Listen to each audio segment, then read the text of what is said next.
ఈ 32 హనుమన్నామాలతో సాక్షాత్ బ్రహ్మదేవుడు స్తుతించాడు. ఎందుకంటే హనుమంతుడు ఇప్పుడు కనబడుతున్న లీలారూపం మాత్రం వేరు. ఆయనలో ఉన్న మంత్రమూర్తులు ఏమిటో వేదములు తెలిసిన బ్రహ్మగారికి తెలుస్తుంది, కానీ ఇంకెవరికి తెలుస్తుందండి? అందుకే 32 నామములతో హనుమంతుడి కీర్తన చేస్తాడు. ఈ 32 నామాల వరుసని సుందర మంత్రము అంటారు. సుందర హనుమన్ మంత్రం అంటే 32 నామాల వరుస. ఈ 32 నామాల శక్తి సుందరకాండలో వ్యాపించి ఉంది. అది రహస్యం.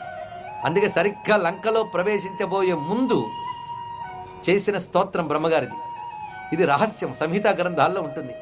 ఎవరైతే ఈ 32 నామాలు పఠిస్తారో వాళ్ళకి అన్ని రకాల ఆదివ్యాధులు నశిస్తాయి అని చూపిస్తారు. ఇందులో మళ్ళీ ఒక 27 ముఖ్యంగా తీసి చూపిస్తున్నారు. ఆ నామాలను ఇక్కడ మనం ప్రస్తావన చేసుకుందాం.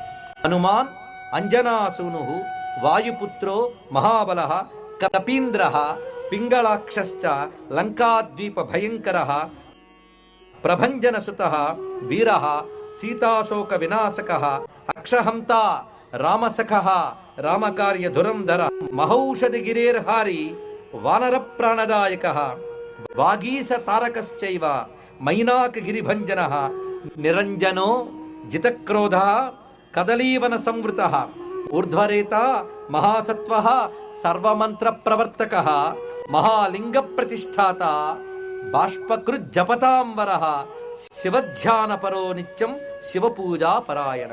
ఈ మొత్తం 27 నామాలు.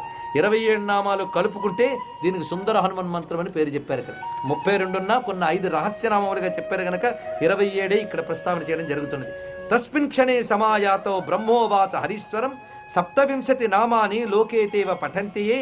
బ్రహ్మగారు అంటున్నారు, ఈ 27 నామాలు లోకంలో ఎవరు పఠనం చేస్తారో వారికి విషూచి వ్యాధయస్తేషాం నభవంతి కదాచన. వారికి విషూచి మొదలైన వ్యాధులు కలగవు. దీనినే సుందరం హనుమన్ మంత్రం ఇదమేవ హరీశ్వర. ఓ హనుమ, ఇదే సుందర హనుమన్ మంత్రము అని బ్రహ్మగారు చెప్పిన మాట.